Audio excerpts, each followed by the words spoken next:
L'Attitude est un projet qui est développé tous les ans avec les étudiants de master première année. On leur donne une thématique sur laquelle ils vont travailler pendant 3 semaines et créer un magazine de toutes pièces.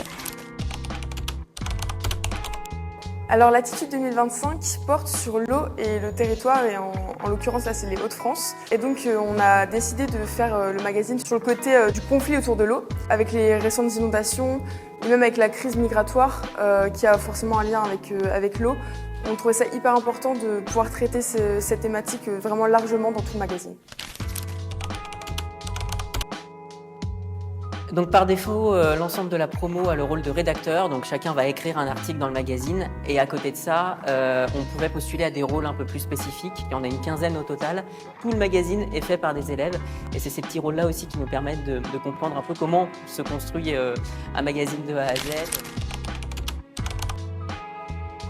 J'ai appris grâce à ce projet vraiment la cohésion d'équipe et le travail en groupe, parce que là voilà, on est une énorme rédaction, il faut savoir parler avec énormément de personnes, être clair. Ça m'a appris beaucoup sur le plan moral, et sur le plan professionnel, j'avais jamais été rédactrice en chef, donc voilà, je suis très contente de cette expérience.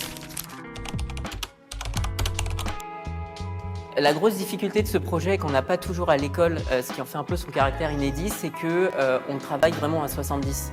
D'habitude, on est souvent en petits groupes, voire seul, voire en binôme.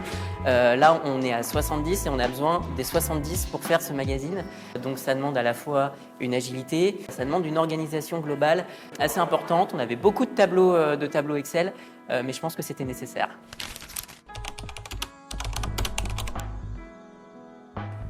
Le plus stimulant dans la réalisation du projet, ça a été vraiment de voir la mise en place du magazine. Donc là, vous pouvez voir derrière moi, il y a le chemin de fer, donc avec toutes les programmations d'articles.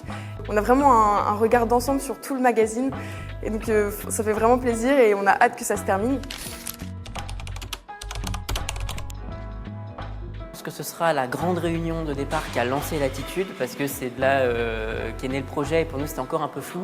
Et je pense que c'est ça que je garderai, parce que on ne fait pas des réunions tous les 4 matins entre élèves à l'école normalement, et pourtant c'est le cas dans une rédaction. Donc voilà, ça nous permet aussi de comprendre l'agilité nécessaire dans une rédaction.